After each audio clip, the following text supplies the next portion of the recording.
Let's sign the shirt. Oh, yeah. Friday, 10 o'clock tune in. It's showtime, the EV Café news.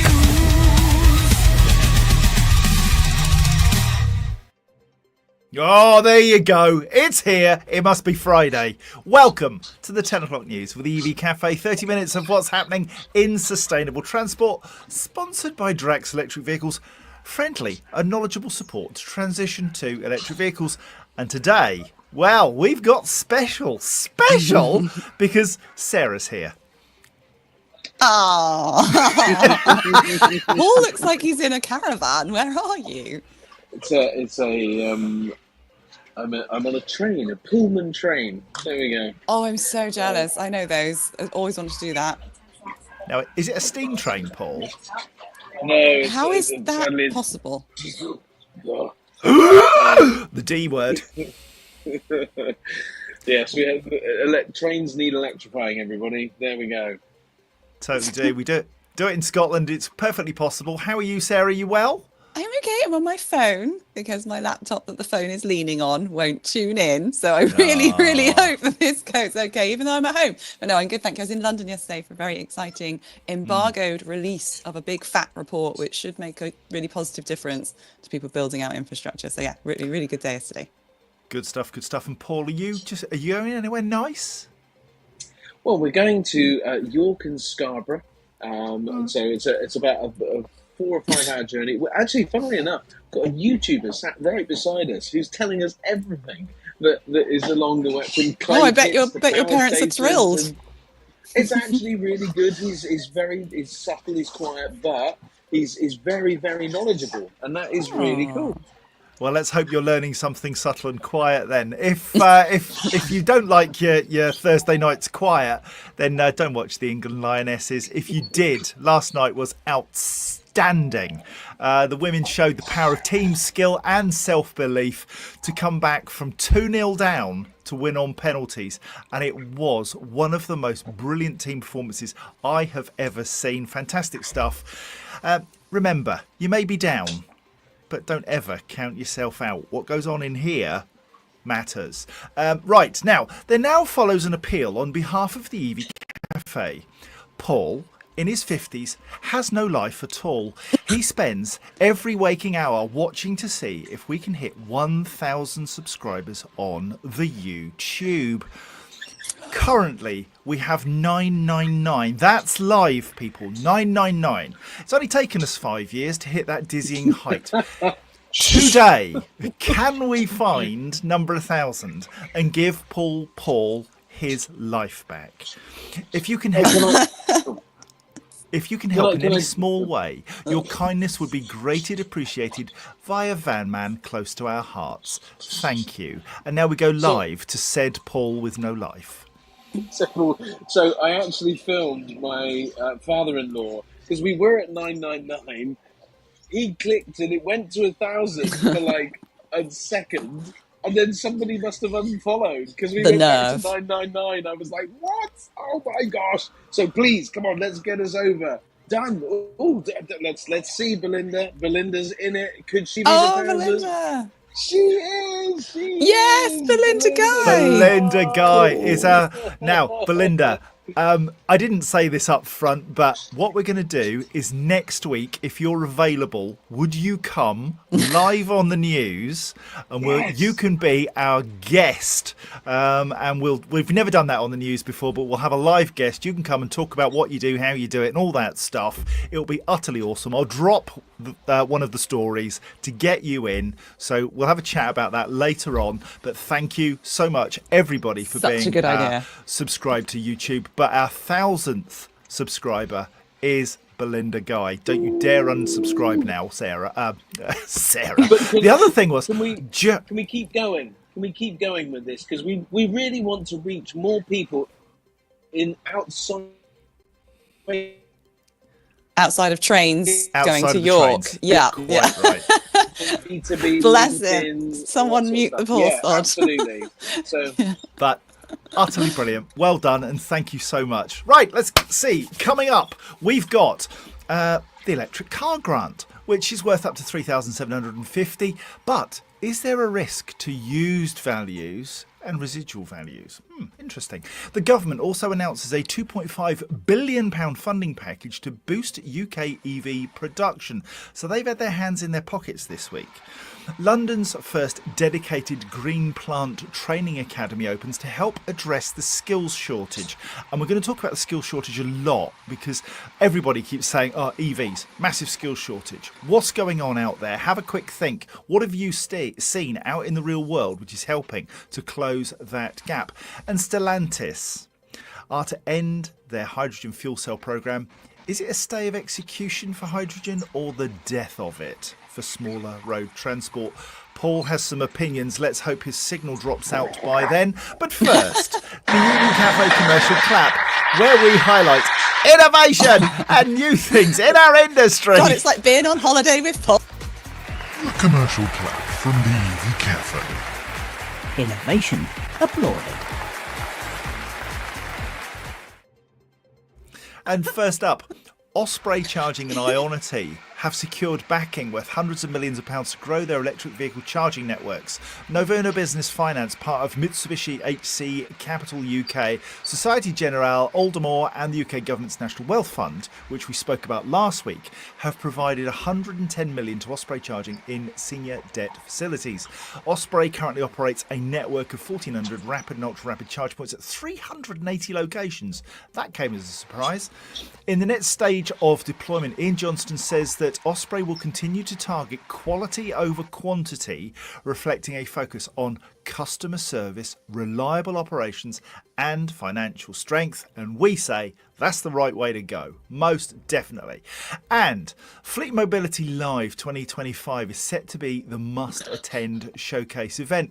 And fleet managers, decision makers and a range of other figures, some of which are in that picture, from across the sector are coming together on October the 7th and 8th at the NEC in Birmingham. The two-day showcase is designed to allow attendees to learn of best practices and practical innovations or recommendations, and we love working with the guys at Fleet News on Fleet Mobility Live. Paul, are you able to give us an insight, because you're the man who everybody should contact if they want to come and work with us there? No. Excellent. Should well, you? Oh, bless. Anyway, reach out to any of the team. But Paul, Can you hear me? yes, now? mate, we got you. Oh, right. Okay. I was muted.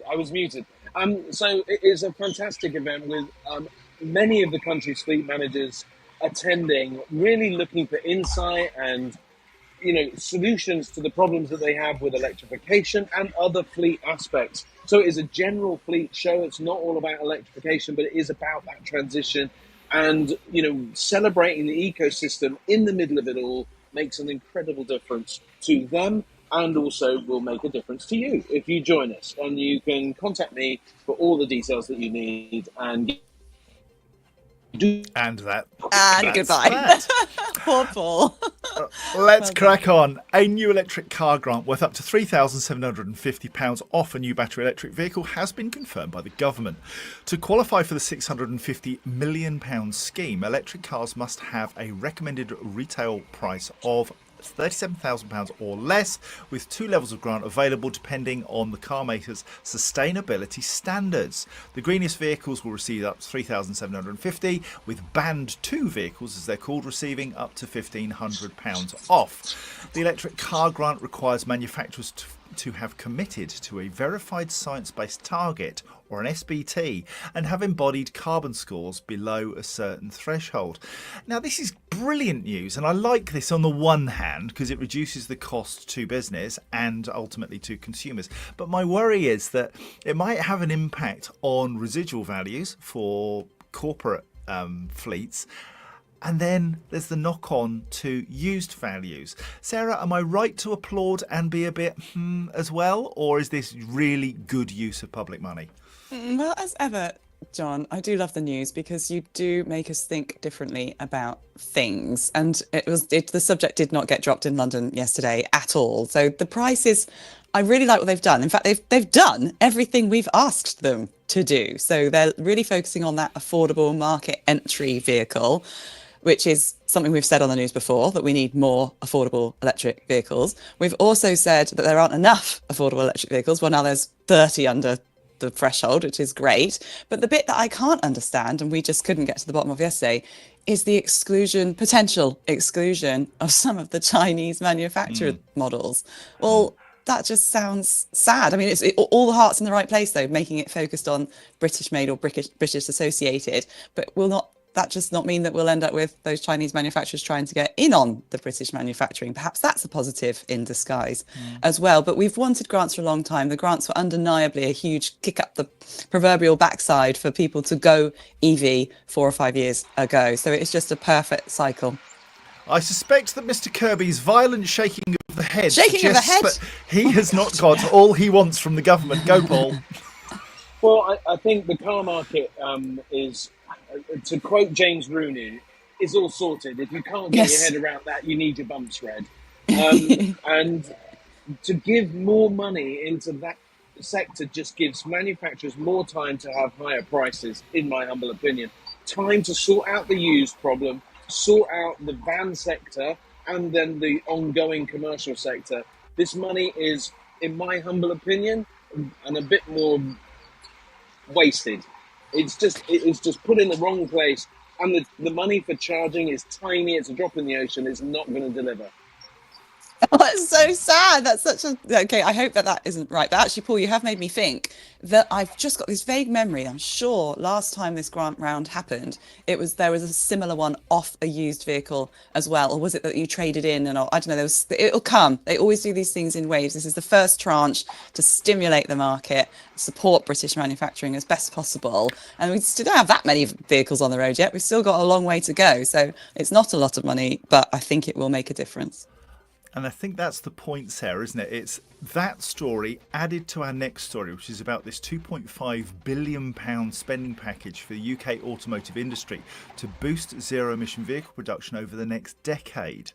The Drive 35 programme will fund a wide spectrum of projects designed to help the transition to zero-emission vehicle manufacturing, targeting established high-volume manufacturing and multi-billion-pound gigafactories, all the way down to startups, prototypes, cutting-edge automotive innovation.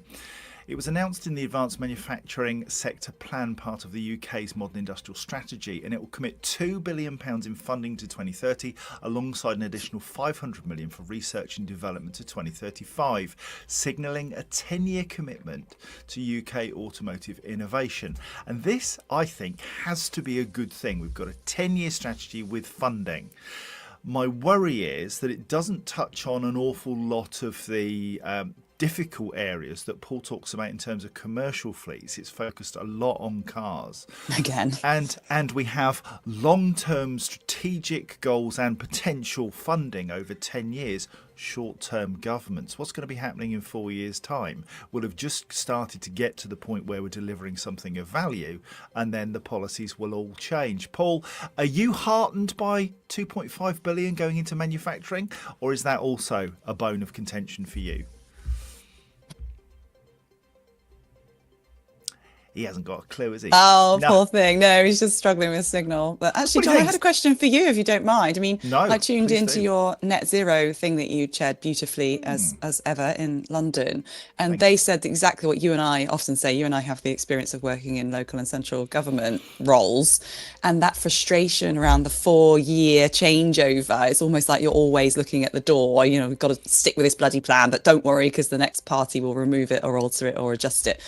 Did this sort of conversation come up? I'm sure I heard somebody talk about the need for a 10-year, not 4-year cycle. Can you tell us? Totally. Absolutely. A 10-year strategy is necessary, but we then need to follow that through. And the issue is that we've got a Labour government who seemingly aren't delivering in all of the key indicators. And this is not a political statement. Go and have a look at the numbers yourself and make up your own mind. But from the numbers I've seen, the government is failing to hit a number of key indicators. We've got interest rates up, we've got unemployment up, we've got NHS waiting times not affected by increased spending. There are a number of key measures that are missing the point. And so we have a government under pressure who are trying their hardest to invest what little money they have in the right way. They are doing something, and I think the minister is superb in trying to hit the right buttons. However, if we don't stick at this, and if we don't take a long-term view and actually have some pride in who we are and what we are, which I think is far more important, we're just throwing good money after bad. And I'd like to see us have a really clear identity as Britain, what that means, what it stands for, and that we trade on that to showcase the very best of what's going on in this country. We seem to have forgotten about pride. We worry a great deal about small boats. We don't seem to worry so much about the 7,000 people's data that was leaked by the previous government that will cost us £7 billion. You know, we teeter around the edges, but the reality is there are some very, very broken things in government. So we need long-term reform, and I don't mean the Reform Party. I do mean that we need to find better people to do a better job with the limited resources we have and to be proud of this country. There, I bet you're glad you asked. I am glad I asked, actually, John. And I'd like to give a shout out to Gathered and Found, who are an organisation that I think most of us know. They help people sort of scale up their projects. And I was surrounded by people in London yesterday who are uncertain about the job market at the moment. Highly qualified, highly paid people who now are facing difficulties because all the things we were promised or looked forward to or had pride in are now looking like they're on thin ice. So, you know, taking the first two stories from today, I feel super heartened by any investment that's coming our way. Not least of all, it brings that gap closer together. So the government can only do so much. Private investment, global equity has to do the rest. Yeah. Speaking of which, let's shout out some people. Karen... The shout outs! How did we forget the shout outs? No. Because I was getting overexcited. But Karen Moole, especially from Europecast, somebody we've worked with for a couple of years now, and she's absolutely superb. Karen is finding herself needing a role. Okay. She was head of brand at Europcar, utterly stunning. We'll do anything we can to support Karen in finding a new role. Absolutely brilliant. But let's go to the official shout outs. And he's here again. It's 6 weeks himself. Yeah, you can't flush him this one. Steve Warts. Gee, I can't flush him. How rude. I meant Paul, not Steve. Sorry, Steve. Steve Warts, absolutely superb. 7:08 this morning. Bless your heart, mate. Wayne Dunn, he was here at 9:32. Bless you. Stuart Humphrey, lovely to see you. Scott Eady, always here. Bless your heart. He's looking forward to 6 to 9 weeks of mind-bending patience testing and loveliness. Yes, the school holidays are back. God. Yep. Oh, golly. Right. Ron Godfrey, could have been logging on hours ago. Good morning from Watford General Hospital. Today's sponsor is a busted ankle tendon and 2 breaks in the right fibula. Oh, mate. Oh, God. Oh, that sounds brutal. We're sending all of our love. Yeah, get well. And keep us up to date on how you're doing. Lovely to have you here, and bless you for being here. You're mad, honestly. Busted ankle tendons. Ow. Ian Mayhew from a hot and humid Bournemouth. I might have a beer later. Good for you, Ian. Sarah Wellstead, good morning. First time EVer. Ooh, tell us more, tell us more. Yes. Now, Paul O'Brien, good morning. Teresa Swift, Sunny Kent, coffee and crumpets at the ready. Wow. I do love a coffee, and I understand that crumpets are quite popular too. Michael Barton, cloudy in Bristol. Rachel Lewis, cloudy in Wales. I love how everybody comes with their weather these days. Ash Bannister, old 2 mugs. Missed the last couple due to work commitments. You need to get those a bit more organised, mate. If you just say to people, look, EV Café, sorry, can't do. Appreciate it. Who else we got? The EV Café, very posh. No idea what that's all about. Belinda Guy. Number 1,000, as she will be forever known. Belinda 1000 Guy. Mark Cornwall. What's the weather like in Cornwall, Mark? Cloudy, I bet. Paul Shearer Barnfather, happy Friday. Esther Jones from the AA. It's been too long, my friend. Mark Smith, MBA. It's done. He's joined. 999 is only 666 upside down. Ron Godfrey, you are a strange man. Nick Gerald, he's number 10,000 apparently. Behave, Nick. Nick from Drags, our sponsor. Lovely to see you here. Thank you kindly for joining. Leo Pickford, partially cloudy in Derbyshire. I think we should just do a weather programme. Do you know what I just realised? I think Nick Gerald maybe was our 10,000th on LinkedIn. Could that be what he means? And as for Ron, I think he means when he fell down and broke his foot, he had to dial 666, hoping it was 999. Shane Reese, Hydro. Yeah, it's definitely gone, mate. We'll come to that in a second with Stellantis. Ben McDonald, good to see you. Daryl Sharp, look at that pinky. Rude. Oh, I yeah, that must agree. be the posh thing, Soz. It's just Oh, this is mug that is very you? slippery. It's very slippery you mug. you are very posh. James Hobson, Screenwash King. He's in the house. James, did get your message. Has been a bit flat out. We'll get to you. And then Peter Heath. Nice teeth. Trevor Palmer from EV Blocks. He was on the webinar this week. If you missed it, it's available on YouTube, available on LinkedIn. Go to the EV Café page on LinkedIn and you'll find the recording there. Trevor was talking about EV Blocks, really great preformed concrete things. You stick in the ground, put your charger on top, safe as houses. Good stuff. I think, although there are masses and Jim Blair. Now, we're talking about you, Jim, in a minute, because we're talking about the skills gap and what Arnold Clark have been doing. So you were getting a shout out anyway. Toby Hiles, good to see you here. Golly jeepers, there are so many comments and people in here today. Love you. Mark Main, thank you kindly for being here. Do you know what? I think we're done. Shall we move on? It's Okay.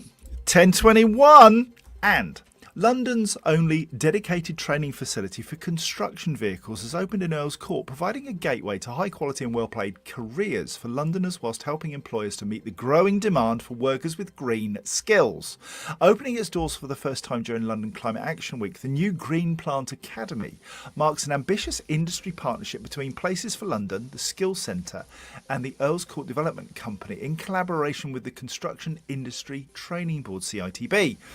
And it's absolutely brilliant. The UK construction industry's got a significant skills shortage, just as we have in the EV sector, and the new academy's focus on sustainable practices will help to address this. According to the CITB, an additional 251,500 construction workers will be needed by 2028. 250,000 people.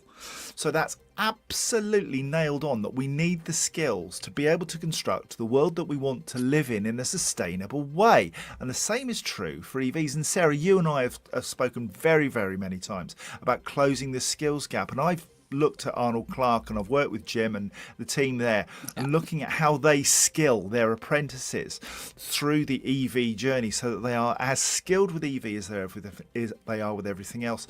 What have you seen out in the real world with skills gap closing? And I'd be interested in the comments. What else is out there, people, that you know about that we need to shout about? I can't see the comments today. I can't wait to read back later and reply to a few of them. But the skills gap shortage is something that never, ever goes away. And even 5 years ago, the projection was around 300,000 people were needed by 2030, which I actually think has grown, to be honest. And I'm with Jim Blair. He put a comment up just now saying the car market is certainly not solved. And what's so brilliant about the EV car side of things is that it is quite inspiring. Young people do love an electric vehicle. They're curious about them. I've seen 2 learner drivers out in electric cars recently. That inspires me to think that that's a popular message. But I think the skills gap heroes, pretty sure the AA got an award yesterday or the day before for their work on encouraging apprentices in and up and through and along the industrial chain.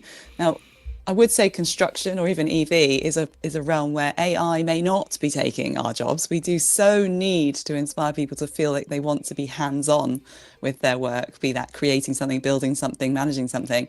And perhaps we let the sort of AI architecture take away those more office-born jobs and get more people out to the front. I really am fascinated to see this. And this is usually covered at things like Fleet and Mobility Live as well. So we'll make sure we find that stage performance, go along, bring our ideas, and don't fear the apprentice. Get them into your business. I don't mean the terrible show on BBC. Now, Gary Comerford, you're here. Bless you for joining. Did you miss anything? Yes. But you have got a detention from Ron Godfrey, so there we are. That's good. Martin Sweeney, good to see you. Not many British EVs. Mark, I No. tend to agree with you, and that does need to be addressed. And I think this £2.5 billion investment, which the government are looking to bring, is a starting point. It's not the whole story, but it's a starting point. Leo Pickford is hugely popular, and everybody's saying they need a catch up with Leo Pickford, including Yes. Esther Jones. So get your diary sorted, Leo, for goodness sake. Belinda, she's been talking. Belinda 1000 Guy has been talking about the skills gap. There are some great initiatives maintaining skills, but also encouraging people locked out due to their background or area. Now, that's really interesting. The postcode lottery of training. Oh, anybody can help us with that? Where are centres of great training for the automotive sector? And where are we missing? What do we need to do? Any thoughts on that would be really much appreciated, because we can give a voice to this and start to ask people very searching questions. Sarah? I've just remembered something that Jill Noel and I discussed at length with, it's not called Fully Charged anymore, Everything Electric. I would love, instead of people sponsoring, if a business is going to buy a pod, I'd rather that they put the money in to get a school bus full of teenagers or younger to come to the show. Come to the show, be inspired, see what's there, have a day out of school on the Friday, the business day. And instead, we collectively fund buses to come to the show. Because unless these people are going to see the types of careers that could lay before them, I don't see how they're going to be inspired and therefore create the demand. Ian Mayhew, even just trying to build an internal capability matrix and skills, knowledge, training and experience plan is a massive task. Looking Yes. beyond our own business to tie into that would be really useful. Ian, we agree. Sarah, I love your idea. I wonder if we might do a little bit of an outreach project around the area in Birmingham, where we can get schools, universities along, motivate people to look at automotive as a sector that they want to be part of. It's not just oily rags and spanners these days, and there are highly skilled, very, very capable people who would be delighted to share their knowledge with young people, and we will have them there at Fleet Mobility Live. Right, final story, 10:26. Oh dear.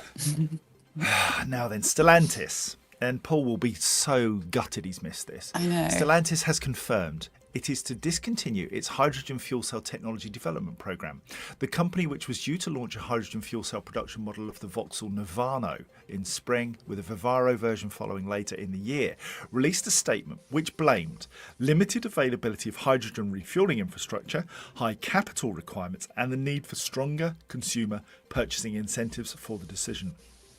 Consequently, Stellantis will no longer launch its new range of hydrogen-powered Pro 1 vehicles this year. It has around 300 hydrogen Vivaros in the market following trials in 2024, which will continue to receive support from the manufacturer, although, frankly, none are in the UK, so we don't care. This serious point is we've been hanging our hats on hydrogen might have a place. I still think it does, but I think it's in energy storage and then use, rather than just straight to vehicles. So if you've got renewables, you can capture it as hydrogen and then turn it back into electricity. Hugely wasteful, but is better than not generating it at all, in my humble opinion. Leo Pickford says hydrogen whack-a-mole time. Yeah, you're right. Sarah, any thoughts? Yeah, I was actually thinking about Leo. He had me in stitches at one of the shows at Millbrook. I just couldn't get it out of my head. We had a joke about the fact that there is no day, an EV day, where hydrogen doesn't come up. And it's always hailed as this sort of saviour. EV is just a distraction and we're going to head to hydrogen. The same thing happened yesterday in London, and we kind of rolled our eyes, I'm afraid, because the writing is on the wall at the RTX, the Road Transport Expo. That isn't an acronym please. It is actually called the RTX show. It was really good because they did the ZHID project presentation, and we had the gentleman on talking about the hydrogen element. He was saying that they reckon just 8 refueling centres across the UK could enable hydrogen as a viable trucking opportunity. And that was quite eye-opening. So I spoke to the gentleman afterwards, and he had as many misconceptions about EV as I had about hydrogen. So we were swapping wrong facts. So, it does make me worry, but I'm really pleased to see this story, because that does put market confidence firmly back in the EV camp and does start to remove this whole hydrogen debate for passenger vehicles. Now, we know there's ferries in Scotland doing exactly as you just described, John, Indeed. using surplus due to be wasted renewable energy to create green hydrogen very wastefully, but now running ferries on the hydrogen they've created. So it does have a place, but it isn't on the road with four wheels, I don't think. Brilliant update from Scott Eady. Rivian opening a UK base. Woohoo! Down in Love Bridgewater. that. Yes. Yeah. That is Long super time coming. news. Mark Main says hydrogen. Where's Sam when you need him? That's a question that Sarah asks a great deal. Yeah, sad. Toby Hile says you can't change the laws of physics. Well, you can't, but you can try to find the right use for the things that we can do. And what we can do is say thank you to all of you for joining us yet again on a Funner Friday. And if you've got any clean transport PR or news stories you'd like us to cover, please send them to us at hello@evcafe.org. Sarah, you drop that. Until next Friday, it's goodbye from me, and it's goodbye from Sarah and Paul on his fancy Pullman train. With his wine. Oh dear. This has been the EV Café production, proudly sponsored by Drax Electric Vehicles.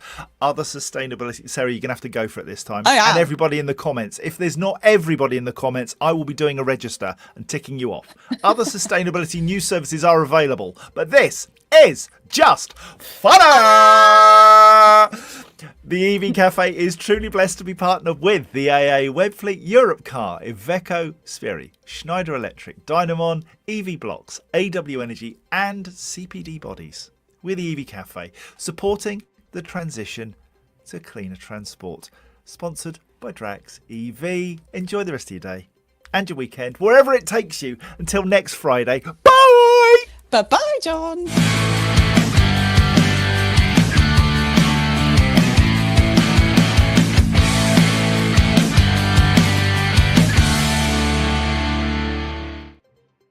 Gary Comerford said gunner. Oh dear. Gunner. Oh, typo, Gary. Gary the gunner.